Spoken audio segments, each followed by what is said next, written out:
Ich war seine Haushälterin, bis er herausfand, dass ich reich war. Mein Name ist Sophia Bennett. Die Leute sahen mich in Ricardo Vances Küche arbeiten, in alter Kleidung und mit müden Händen. Sie dachten, ich sei nur eine arme Haushälterin, aber sie kannten die Wahrheit nicht. Mein Vater besaß die Royal City Bank und die Royal City Bank hielt Ricardo Vances Schulden. Eines Tages würde ich sein Haus kaufen, doch bevor dieser Tag kam, wollte ich etwas über das Leben verstehen. Ich war 24 Jahre alt. Ich lebte in einer großen Stadt voller hoher Gebäude, teurer Autos und reicher Menschen. Meine Familie gehörte zu den reichsten Familien der Stadt. Wir hatten ein großes Haus, schöne Autos und mehr Geld, als wir brauchten. Aber tief in meinem Inneren fühlte ich mich leer. Ich beobachtete die reichen Menschen um mich herum. Viele von ihnen waren freundlich zu Menschen mit Geld, aber unhöflich zu Arbeitern. Sie blickten auf Reinigungskräfte, Fahrer, Kellner und Haushälterinnen herab. Sie glaubten, Geld mache sie zu besseren Menschen. Ich hasste das. Also stellte ich mir eine Frage. Wer bin ich ohne mein Geld? Wenn ich alte Kleidung tragen würde, würden die Menschen mich dann immer noch respektieren?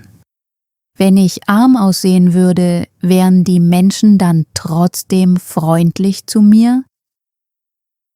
Ich wollte die Wahrheit wissen. Also schmiedete ich einen Plan. Ich beschloss, mein reiches Leben für eine Weile hinter mir zu lassen und als Haushälterin zu arbeiten. Als ich es meinem Vater erzählte, lachte er zuerst. »Sophia, du bist ein reiches Mädchen«, sagte er. »Du weißt nicht, wie hart diese Arbeit ist.« »Ich kann es lernen, Papa«, sagte ich. »Ich möchte sehen, wie Menschen jemanden behandeln, der nichts hat.« Mein Vater sah besorgt aus, aber er liebte mich. Schließlich stimmte er zu.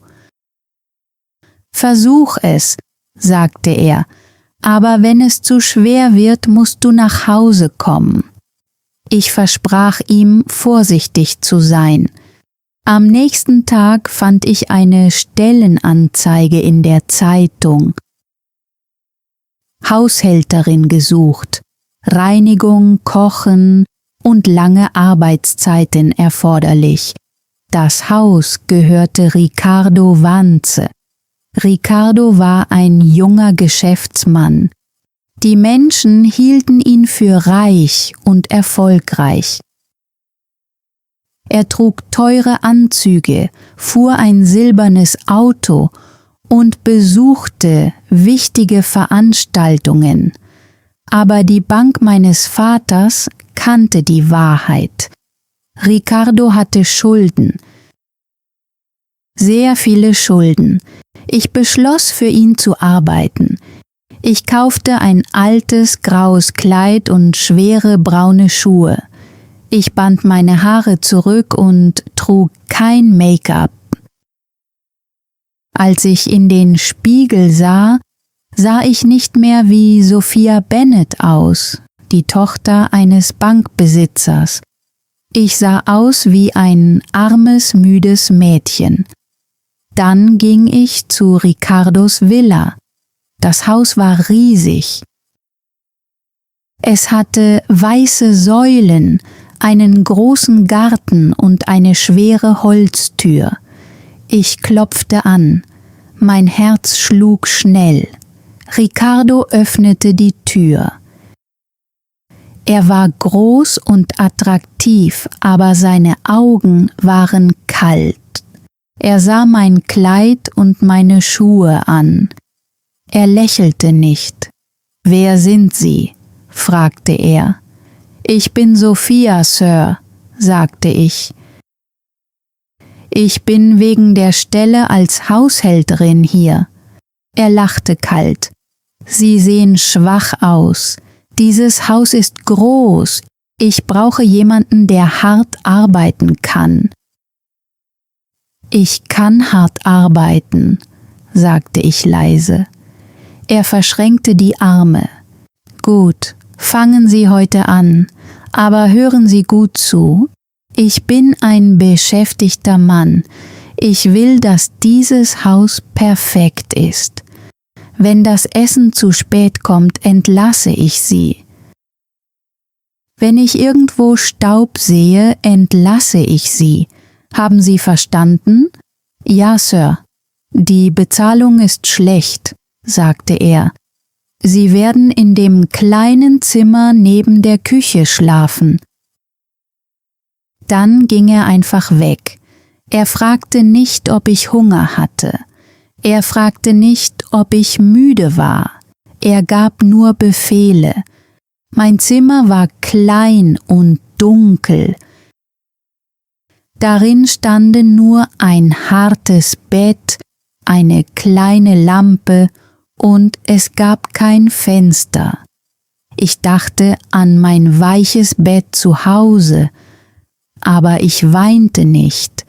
Ich hatte mich selbst dafür entschieden. Ich zog meine Schürze an und ging in die Küche. Die Küche war groß, aber schmutzig. Das Spülbecken war voller Teller. Auf dem Tisch standen Gläser. Auf der Arbeitsplatte lagen Essensreste. Ich begann zu spülen. Das Wasser war heiß und meine Hände wurden rot. Mein Rücken tat weh. Meine Füße schmerzten, aber ich arbeitete weiter. Ich spülte 1 Stunde lang das Geschirr, dann fegte ich den Boden. Danach schrubbte ich die Küche auf den Knien, bis alles glänzte. Anschließend putzte ich das Wohnzimmer. Ich wischte die Tische ab, putzte die Fenster und entfernte den Staub aus jeder Ecke. Am Abend war ich völlig erschöpft. Dann kam Ricardo in die Küche. »Sophia«, rief er, »wo bleibt mein Abendessen? Ich habe Hunger. Ich kann nicht die ganze Nacht warten.« »Ich bereite es gerade zu, Sir«, sagte ich. Ich kochte Hähnchen, Reis und Salat. »Beeilen Sie sich«, sagte er, »und bringen Sie mir kaltes Wasser.« Ich brachte ihm ein Glas Eiswasser. Er trank einen Schluck und verzog das Gesicht. »Nicht kalt genug. Beim nächsten Mal nehmen Sie mehr Eis. Sie sind viel zu langsam.« Ich spürte, wie Wut in mir aufstieg, aber ich blieb ruhig. »Ja, Sir, es tut mir leid.« Ich servierte ihm das Abendessen. Er aß, ohne mich anzusehen. Er sagte nicht Danke. Er sagte nicht, dass das Essen gut war. Als er fertig war, stand er auf. »Räumen Sie das auf«, sagte er. »Und machen Sie morgen früh keinen Lärm. Ich schlafe lange.« Dann ging er nach oben. Ich räumte den Tisch allein ab. Später aß ich etwas kalten Reis in der Küche. Dann ging ich in mein kleines Zimmer und legte mich auf das harte Bett. Mein ganzer Körper tat weh. Aber ich hatte etwas Wichtiges gelernt. Ricardo Vance hatte ein wunderschönes Haus. Er trug teure Kleidung, aber sein Herz war nicht schön. Sein Herz war leer. Die Tage vergingen langsam. Eine Woche, 2 Wochen, dann ein ganzer Monat. Jeder Tag im Haus von Ricardo Vance fühlte sich gleich an. Ich stand morgens um 5 Uhr auf. Ich zog mein hässliches graues Kleid und meine schweren braunen Schuhe an. Ich machte Kaffee. Ich bereitete Eier und Brot zum Frühstück zu. Ich putzte die Schlafzimmer. Ich putzte die Badezimmer. Ich wusch seine Kleidung. Ich bügelte seine Hemden. Ich schrubbte die Böden. Ricardo war niemals freundlich. Er lächelte mich nie an. Er beschwerte sich über alles. Wenn er auch nur einen kleinen Fleck auf einem Glas sah, schrie er. Wenn sein Hemd auch nur eine kleine Falte hatte, warf er es auf den Boden. »Waschen Sie es noch einmal«, brüllte er. »Sie nutzloses Mädchen!« Diese Worte taten weh. Armes Mädchen. Dummes Mädchen. Nutzloses Mädchen. Aber ich ließ nicht zu, dass seine Worte mich zerbrachen, denn ich kannte die Wahrheit. Ich war Sophia Bennet. Ich war nicht nutzlos. Ich war nicht unbedeutend. Ich war eine reiche Frau, die sich hinter einem grauen Kleid verbarg. An einem kalten Dienstag regnete es den ganzen Tag. Der Himmel war dunkel und der Wind schlug heftig gegen die Fenster. Ich bereitete gerade das Mittagessen für Ricardo zu.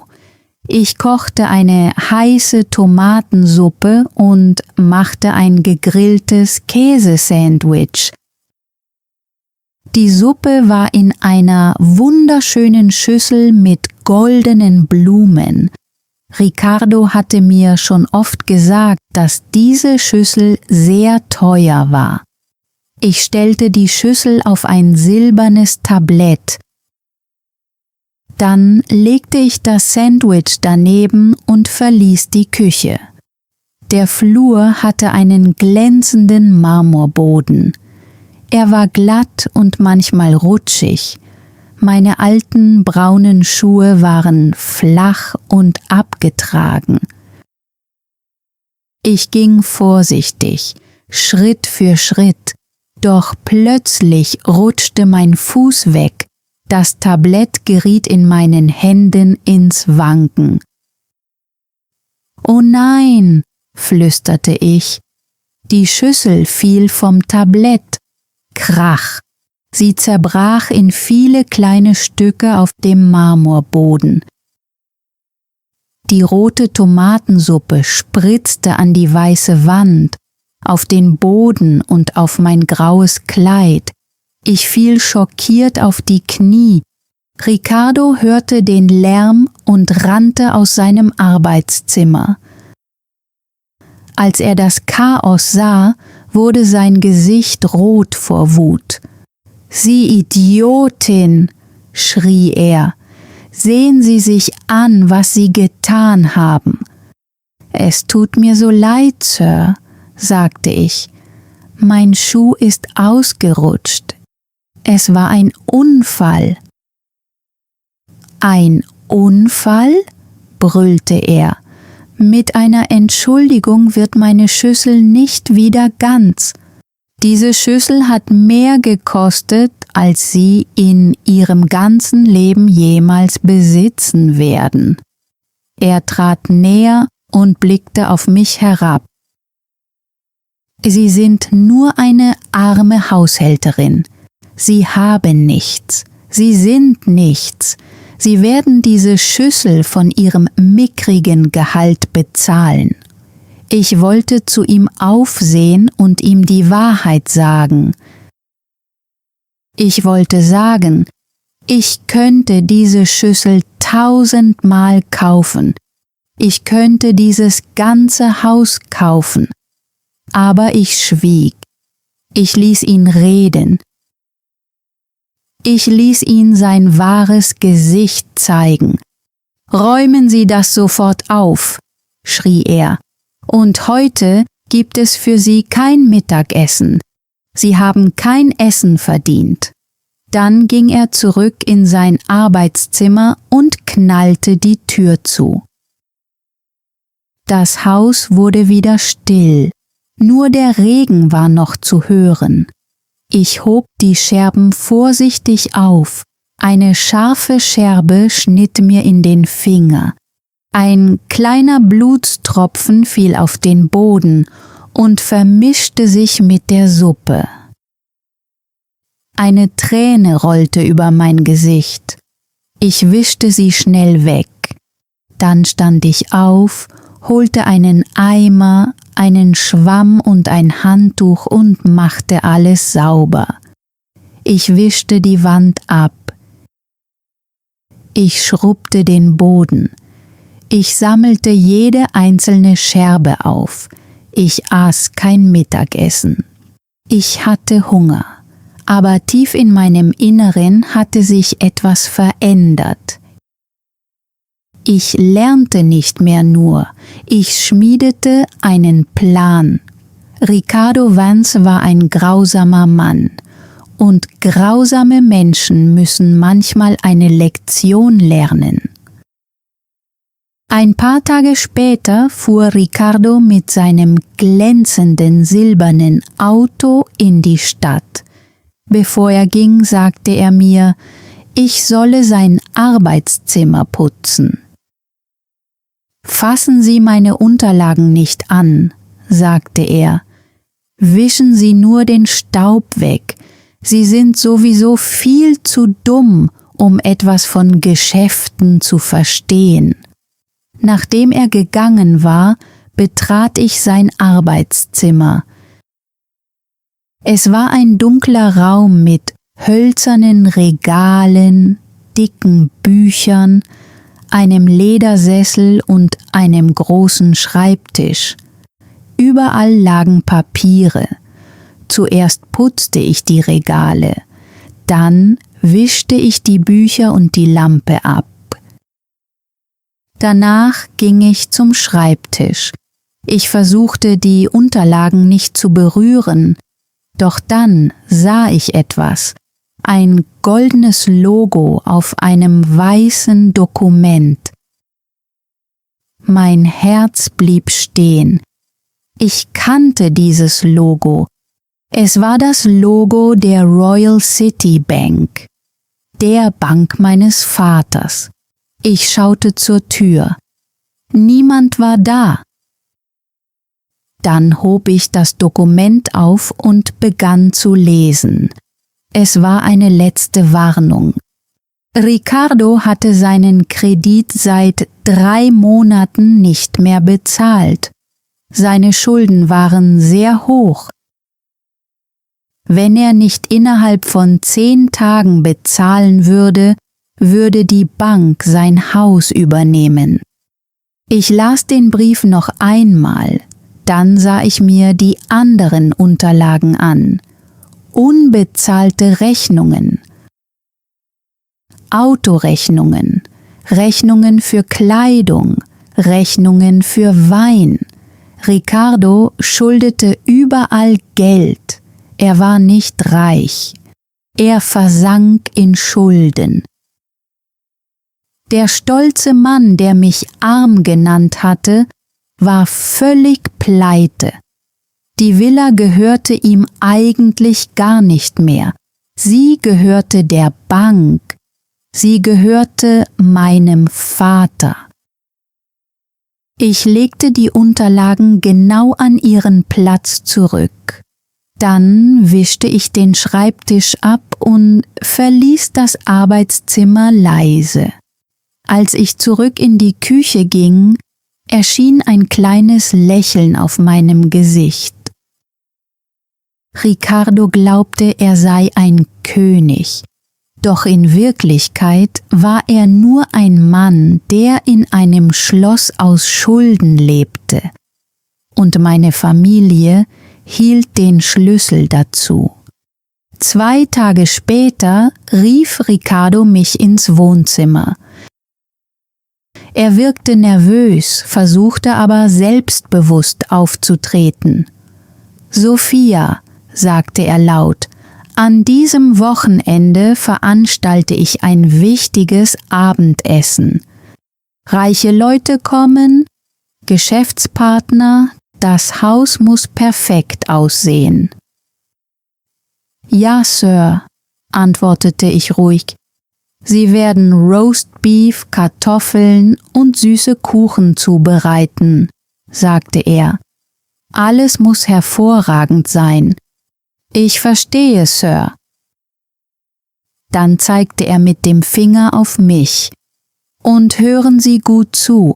Tragen Sie eine saubere Schürze. Binden Sie Ihre Haare ordentlich zusammen. Sprechen Sie nicht mit meinen Gästen.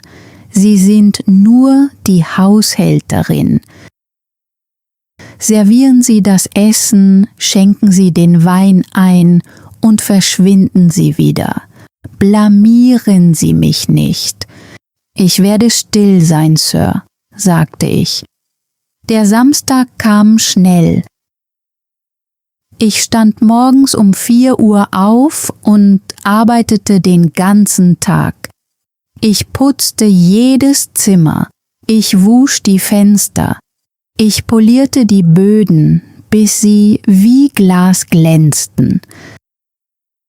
Das ganze Haus duftete nach Zitrone, Blumen und teuren Duftkerzen. Dann arbeitete ich in der Küche. Ich bereitete das Roastbeef stundenlang zu. Ich machte weiche Kartoffeln mit Butter. Ich backte 3 süße Kuchen. Ich polierte die Weingläser und bereitete die silbernen Tabletts vor. Meine Füße taten furchtbar weh. Mein Rücken schmerzte bei jedem Schritt. Aber ich arbeitete weiter. Um 8 Uhr abends kamen die Gäste. Ich hörte die Türklingel. Dann hörte ich laute Stimmen und aufgesetztes Gelächter. Es waren 10 Gäste. Die Männer trugen teure Anzüge und glänzende Armbanduhren. Die Frauen trugen lange Kleider, Diamanten und starkes Parfüm. Ricardo lächelte wie ein König. »Willkommen in meinem Haus«, sagte er stolz. »Bitte kommen Sie herein.« Ich stand in der Küche, holte tief Luft, nahm ein Tablett mit Weingläsern und ging ins Wohnzimmer. Der Raum war voller Lärm. Ich bot einem Mann im blauen Anzug Wein an. Er nahm ein Glas, ohne mich anzusehen. Ich bot einer Frau in einem grünen Kleid Wein an. Auch sie nahm ein Glas, ohne sich zu bedanken. Für sie war ich unsichtbar. Nur eine Haushälterin, nur ein Tablett mit Händen. Dann ging ich in die Nähe von Ricardo. Er sprach gerade mit einer großen blonden Frau, die mit Diamanten übersät war. »Ricardo«, sagte sie, »Ihr Haus ist wunderschön. Wie schaffen Sie es, alles so sauber zu halten? Haben Sie viele Angestellte?« Ricardo lachte und nahm ein Glas von meinem Tablett. »Nein«, sagte er, »nur eine Haushälterin. Das ist Sophia.« Die Frau musterte mich von den Haaren bis zu den Schuhen. Ihr Blick blieb auf meinem alten grauen Kleid hängen. Dann verzog sie die Nase. »Oh«, sagte sie, »sie sieht so unscheinbar aus. Und diese Kleidung ist schrecklich. Ricardo, Sie sollten jemanden Hübscheren einstellen. Ricardo lachte noch lauter. Er wollte sie beeindrucken. Ich weiß, sagte er, sie ist nichts Besonderes, nur ein armes Mädchen, kein Geld, keine Bildung, langsam und tollpatschig. Aber sie arbeitet für wenig Geld und irgendjemand muss schließlich die Toiletten putzen. Die blonde Frau lachte, dann lachten auch die anderen Gäste. 10 reiche Menschen standen in diesem wunderschönen Raum und lachten über mich. Ihr Gelächter erfüllte das ganze Haus. Ich blieb regungslos stehen und hielt das schwere Tablett in den Händen. Mein Gesicht wurde heiß, meine Brust tat weh, aber ich weinte nicht. Ich sah Ricardo an. Dann sah ich die Frau an. Ich neigte leicht den Kopf und sagte: Entschuldigen Sie. Meine Stimme war leise, aber klar. Dann ging ich zurück in die Küche. Ich stellte das Tablett auf die Arbeitsplatte und lehnte mich gegen die Wand. Ich schloss die Augen und atmete langsam ein. Die Wut in mir hatte sich verändert. Sie war nicht mehr unkontrolliert. Sie wurde kalt, still, entschlossen. Ich hatte genug gesehen. Das Spiel war vorbei. Später servierte ich das Abendessen. Sie aßen das Roastbeef, die Kartoffeln und die Kuchen. Sie tranken Wein und lachten bis weit nach Mitternacht. Ich räumte die Teller ab. Ich spülte das Geschirr. Ich putzte die Küche gründlich. Als die Gäste endlich gegangen waren, ging Ricardo wortlos nach oben. Kein Dankeschön, keine gute Nacht, gar nichts. Ich ging in mein kleines, dunkles Zimmer und setzte mich auf das harte Bett. Dann griff ich unter die Matratze und holte mein Handy hervor. Es war das einzige teure Stück, das ich bei mir behalten hatte. Ich schaltete es ein und rief meinen Vater an. Nach dem zweiten Klingeln meldete er sich mit verschlafener Stimme. »Hallo, Papa«, sagte ich leise. »Sophia«, seine Stimme klang sofort hellwach. »Geht es dir gut? Möchtest du nach Hause kommen? Ich kann sofort das Auto schicken.« Ich lächelte in der Dunkelheit. »Mir geht es gut, Papa, aber meine Zeit hier ist vorbei. Ich habe gelernt, was ich lernen wollte.« Er klang erleichtert. »Gut, komm morgen nach Hause. Wir frühstücken zusammen.« »Ich komme nach Hause«, sagte ich, »aber vorher musst du etwas für mich tun. Alles, was du möchtest, mein Schatz. Sieh bitte eine Akte in der Bank nach. Der Name lautet Ricardo Vance.« Einen Moment lang war es still. Dann hörte ich meinen Vater aufstehen. Kurz darauf hörte ich, wie er seinen Laptop aufklappte. »Ja«, sagte er, »Ricardo Vance. Er hat einen sehr hohen Kredit auf sein Haus. Zahlt er ihn?« fragte ich. »Nein«, antwortete mein Vater. »Seit 4 Monaten hat er nichts mehr bezahlt. Die letzte Mahnung wurde bereits verschickt. Morgen Abend übernimmt die Bank das Haus.« Ich holte tief Luft. »Papa«, sagte ich Ich möchte dieses Haus kaufen. Er schwieg einen Augenblick. Dieses Haus? Warum? Es ist etwas Persönliches, antwortete ich. Ich möchte genau dieses Haus. Ich bezahle den gesamten Betrag von meinem eigenen Konto. Bitte bereite die Unterlagen vor. Ich möchte Eigentümerin sein, bevor es morgen 6 Uhr abends ist. Mein Vater schwieg einen Moment. Dann lachte er leise. Du bist wirklich entschlossen, Sophia. Ja, Papa. Sehr gut, sagte er. Komm morgen Mittag in mein Büro. Das Haus wird dir gehören. Danke, Papa. Ich liebe dich. Ich liebe dich auch. Ich beendete das Gespräch und legte das Handy wieder unter die Matratze. Dann legte ich mich auf das harte Bett und blickte zur dunklen Decke. Ich war nicht mehr müde. Morgen würde sich alles verändern. Morgen würde die Haushälterin die Villa besitzen. Am nächsten Morgen wachte ich wie immer um 5 Uhr auf. Doch heute war nicht wie die anderen Tage. Heute zog ich das graue Kleid nicht an.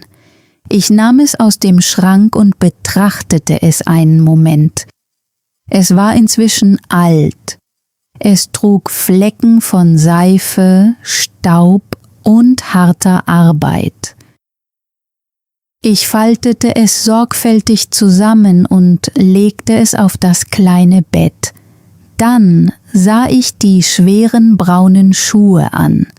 Ich ließ sie auf dem Boden stehen. Ich öffnete meine kleine Tasche und holte die Kleidung heraus, die ich dort versteckt hatte. Eine schwarze Stoffhose, eine saubere weiße Bluse, einfache schwarze Schuhe. Ich zog sie an. Dann kämmte ich sorgfältig meine Haare und ließ sie offen über meinen Rücken fallen. Ich blickte in den kleinen Spiegel. Die Haushälterin verschwand. Sophia Bennet kehrte zurück. Das Haus war still.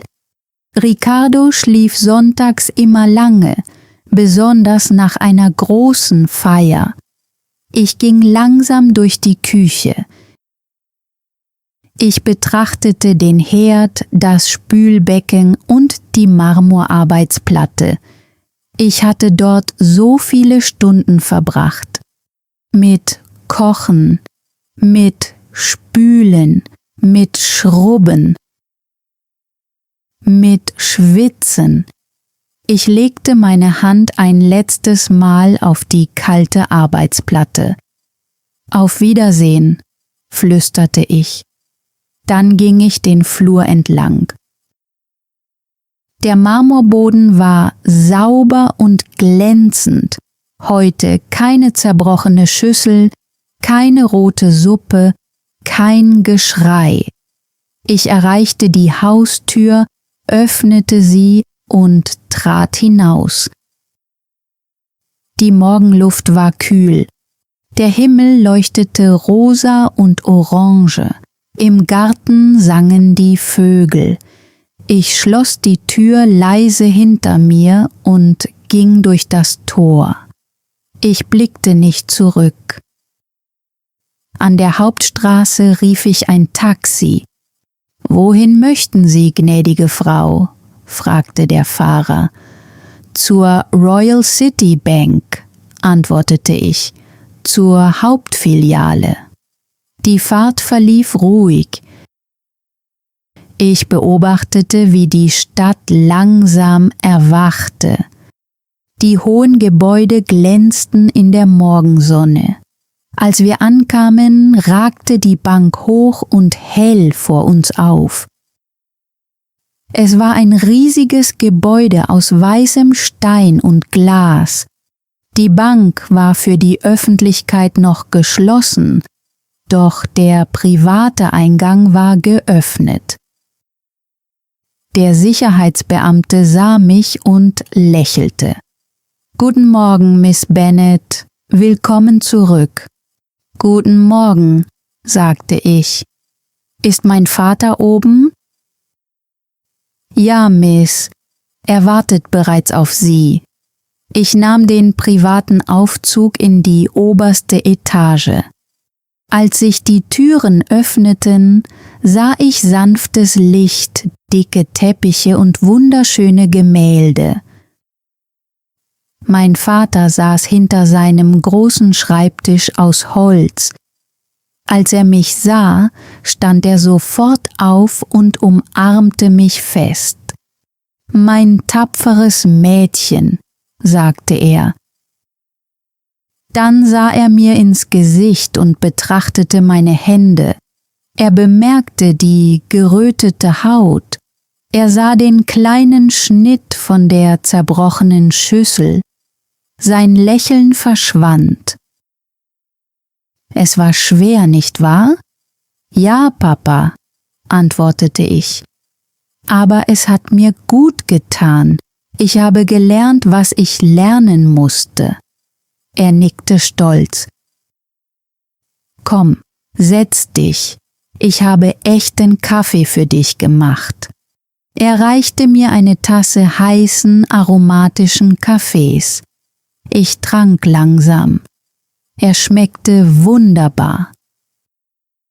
Auf seinem Schreibtisch lag eine dicke Akte. Er legte einen Finger darauf. »Hier sind die Unterlagen für das Haus der Familie Vance«, sagte er. »Die Bank hat das Grundstück heute Morgen offiziell übernommen. Du kaufst es für den Betrag von Ricardos unbezahlten Schulden. Du musst nur noch unterschreiben.« Er gab mir einen goldenen Füller. Ich sah auf die Adresse auf dem Dokument. Dieses Haus. Das Haus, in dem man mich dumm genannt hatte. Das Haus, in dem man mich nutzlos genannt hatte. Das Haus, in dem ich auf den Knien die Böden geschrubbt hatte. Dann unterschrieb ich mit meinem Namen, Sophia Bennet. Mein Vater setzte den offiziellen Stempel auf die Unterlagen. »Es ist erledigt«, sagte er. »Herzlichen Glückwunsch, Sophia.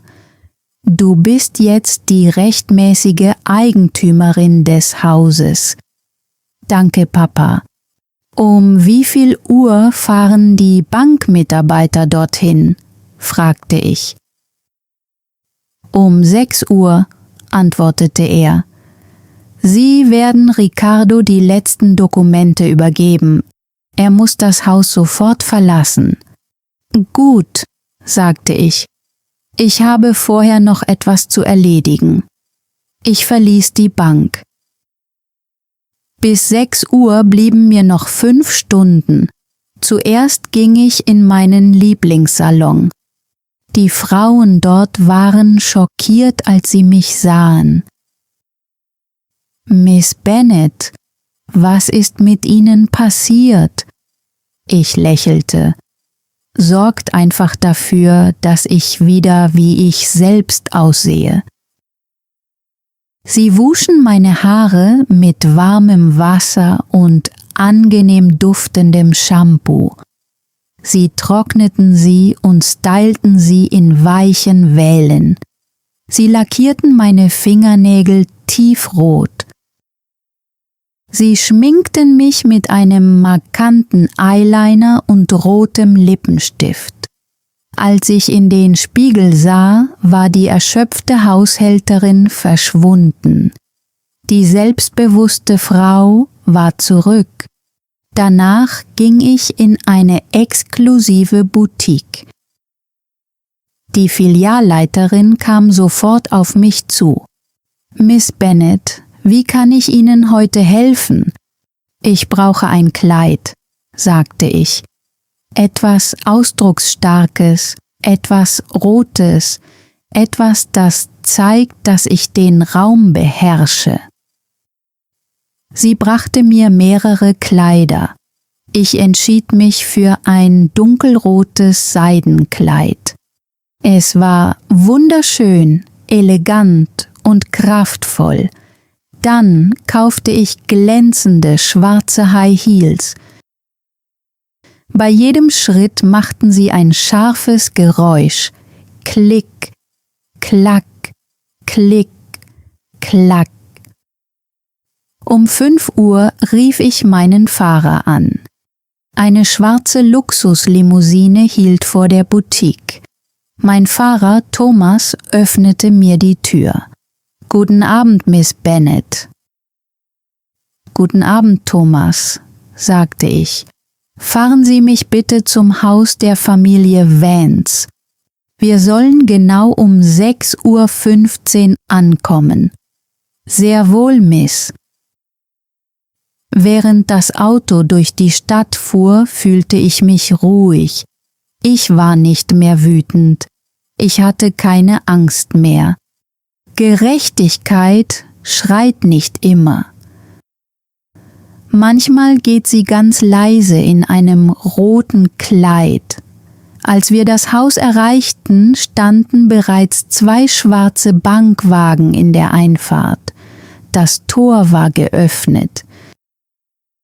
Thomas hielt direkt vor den Eingangsstufen und öffnete mir die Tür. Ich stieg aus.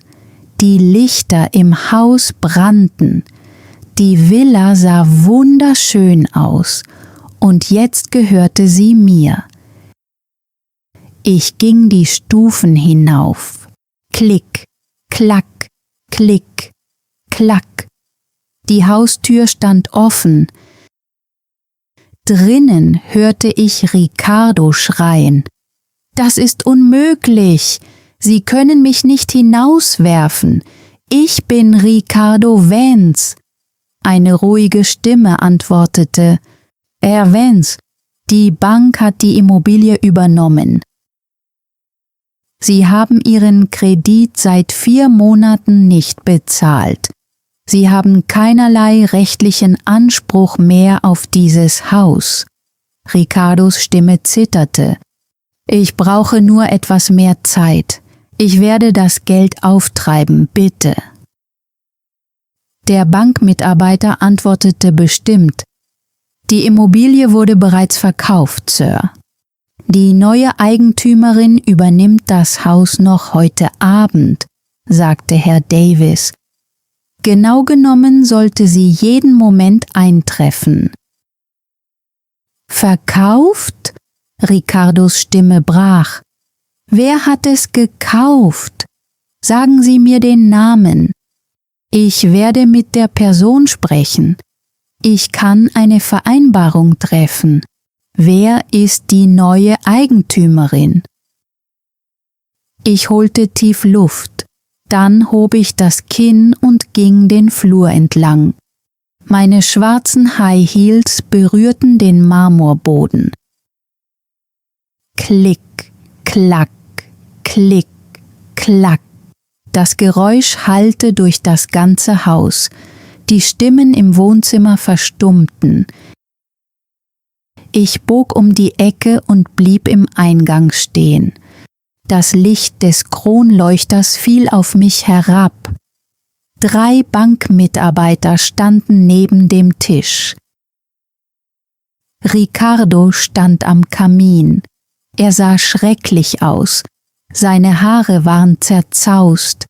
Sein Gesicht war schweißnass. Seine Krawatte hing locker. Er wirkte nicht mehr mächtig. Dann sah er mich. Seine Augen weiteten sich. Er betrachtete mein rotes Seidenkleid, dann meine schwarzen High Heels, dann meine frisierte Frisur und den roten Lippenstift. Er blinzelte immer wieder. »Sophia?« flüsterte er. »Sophia, die Haushälterin?« Ich lächelte ruhig. »Hallo, Ricardo.« Ich nannte ihn nicht mehr Sir. Nie wieder. Er machte einen Schritt zurück. »Was machen Sie hier?« fragte er. »Woher haben Sie diese Kleidung? Gehen Sie zurück in die Küche. Ich habe hier einen Notfall.« Er versuchte immer noch, mir Befehle zu geben. Er hatte es immer noch nicht verstanden. Ich sah Herrn Davis an. Er neigte höflich den Kopf. »Guten Abend, Miss Bennet«, sagte er. Die Räumungsunterlagen wurden zugestellt. Das Haus steht nun zu Ihrer Verfügung. Ricardos Gesicht wurde kreidebleich. »Bennet?« flüsterte er. »Wie bei der Royal City Bank?« »Ja«, antwortete ich. »Mein Vater besitzt die Royal City Bank, dieselbe Bank, bei der Sie Geld geliehen haben, dieselbe Bank, deren Kredit Sie nie zurückgezahlt haben.« Ich machte einen Schritt auf ihn zu. »Mein Name ist Sophia Bennet.« Ricardo begann zu zittern. »Aber Sie waren doch meine Haushälterin«, sagte er. »Sie haben mein Geschirr gespült, Sie haben meine Böden geputzt, Sie haben neben der Küche geschlafen.« »Das stimmt«, sagte ich, »weil ich sehen wollte, wer Sie wirklich sind.« Er starrte mich sprachlos an. »Ich wollte wissen, wie Sie Menschen behandeln, wenn sie glauben, dass sie arm sind«, fuhr ich fort. »Und ich habe alles gesehen.« Meine Stimme wurde kälter. »Sie haben mich angeschrien, Sie haben mich beleidigt, Sie haben mich vor Ihren Gästen ausgelacht, Sie haben mich arm, dumm und nutzlos genannt.« Ricardo senkte den Blick. »Sie dachten, dieses Haus würde Sie zu einem besseren Menschen machen als mich«, sagte ich. »Aber dieses Haus hat Ihnen nie wirklich gehört. Es gehörte der Bank, und jetzt gehört es mir.« Ich öffnete meine Handtasche und holte die Eigentumsunterlagen heraus. »Ich habe dieses Haus heute Morgen gekauft«, sagte ich, »mit meinem eigenen Geld.« Ich hielt die Unterlagen hoch. »Das ist jetzt mein Haus, mein Flur, meine Küche, meine Böden, mein Wohnzimmer.« Dann sah ich ihm direkt in die Augen. »Und ich möchte, dass Sie mein Haus verlassen.« Ricardos Augen füllten sich mit Tränen. Plötzlich fiel er auf die Knie. »Bitte, Sophia«, flehte er, »es tut mir leid. Ich habe mich geirrt. Ich stand wegen meiner Geldprobleme unter großem Stress. Deshalb war ich so grausam. Bitte werfen Sie mich nicht hinaus. Ich habe keinen Ort, an den ich gehen kann.« Ich blickte auf ihn hinunter. Ich fühlte keine Freude. Ich genoss seinen Schmerz nicht. Ich empfand nur Mitleid. Sein Stolz hatte ihn zerstört. »Erinnern Sie sich an die Schüssel?« fragte ich leise. Er sah zu mir auf. »Als ich sie fallen ließ, sagten Sie, eine Entschuldigung sei nicht genug. Sie sagten, ich müsse dafür bezahlen.« Sein Gesicht zitterte. »Sie kannten keine Gnade, obwohl es nur ein Unfall war«, sagte ich. »Jetzt zeigt Ihnen das Leben die Folgen Ihrer eigenen Entscheidungen.« Ich holte tief Luft. »Ich nehme Ihre Entschuldigung an, Ricardo, aber Sie müssen dieses Haus trotzdem verlassen.« Dann wandte ich mich an Herrn Davies. Bitte sorgen Sie dafür, dass Herr Vance nur seine persönlichen Sachen mitnimmt und das Grundstück verlässt. Falls er sich weigert, rufen Sie die Polizei. Ja, Miss Bennet, antwortete Herr Davis. Ich drehte mich um und verließ das Wohnzimmer. Hinter mir hörte ich Ricardo weinen, aber ich blickte nicht zurück. Ich ging die große Treppe hinauf und betrat das Hauptschlafzimmer. Der Raum war riesig und hatte große Fenster mit Blick über die Stadt. Ich stellte mich ans Fenster und beobachtete die Lichter unter mir. Ein paar Minuten später hörte ich, wie sich die Haustür schloss. Dann hörte ich ein Auto davonfahren. Ricardo Vance war fort. Das Haus gehörte mir. Ich holte tief Luft. Die Haushälterin war verschwunden. Die Wahrheit war ans Licht gekommen. Und ich hatte etwas gelernt, das ich niemals vergessen würde. Geld kann eine Villa kaufen. Geld kann Seidenkleider und glänzende Schuhe kaufen. Aber Geld kann keine Freundlichkeit kaufen.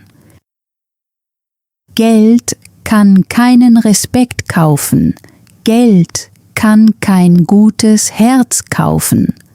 Ricardo sah reich aus, doch in seinem Inneren war er arm. Er hatte keine Freundlichkeit, keine Bescheidenheit, keinen Respekt vor Menschen, die hart arbeiten. Einen Monat lang trug ich ein graues Kleid. Ich schrubbte Böden, ich spülte Geschirr, ich aß kalten Reis. Doch in dieser Zeit lernte ich den wahren Wert ehrlicher Arbeit kennen. Darum hören Sie gut zu. Urteilen Sie niemals über einen Menschen nach seiner Kleidung. Lachen Sie niemals über jemanden wegen seines Berufs. Die Person, die Ihnen das Essen serviert, könnte ein stärkeres Herz haben als Sie. Die Person, die den Boden putzt, könnte mehr Würde besitzen als jeder andere im Raum. Sagen Sie bitte, sagen Sie Danke, seien Sie freundlich zu Menschen, die arbeiten, respektieren Sie jede ehrliche Arbeit. Stolz kann einen Menschen zerstören. Aber Freundlichkeit kann einen Menschen höher aufsteigen lassen. Mein Name ist Sophia Bennet. Einen Monat lang war ich seine Haushälterin. Jetzt gehört mir sein Haus. Doch noch wichtiger ist, ich habe meine Wahrheit gefunden. Und ich bin stolz auf das Mädchen im grauen Kleid, denn sie hat die Frau im roten Kleid stärker gemacht. Vielen Dank, dass Sie sich die ganze Geschichte angesehen haben. Wenn Sie bis zum Ende dabei geblieben sind, weiß ich das wirklich zu schätzen. Sophias Geschichte lehrt uns etwas Wichtiges. Urteilen Sie niemals über einen Menschen nach seiner Kleidung, seinem Beruf oder seiner ruhigen Stimme. Der wahre Wert eines Menschen liegt nicht in Geld, Häusern oder Macht. Der wahre Wert liegt in Freundlichkeit, Respekt und einem guten Herzen. Jetzt habe ich eine kleine Übung für Sie. Das heutige deutsche Wort lautet Respekt. Schreiben Sie einen einfachen deutschen Satz mit Respekt in die Kommentare. Zum Beispiel: Respekt ist wichtig. Oder: Ich zeige Respekt für alle. Schreiben Sie außerdem in die Kommentare: Glauben Sie, dass wir jede ehrliche Arbeit respektieren sollten? Ja oder nein? Wenn Ihnen diese Geschichte geholfen hat, Ihr Hörverstehen auf Deutsch zu verbessern, abonnieren Sie German Tales für weitere einfache deutsche Geschichten. Hören Sie weiter zu. Üben Sie weiter und wir sehen uns in der nächsten Geschichte. Tschüss.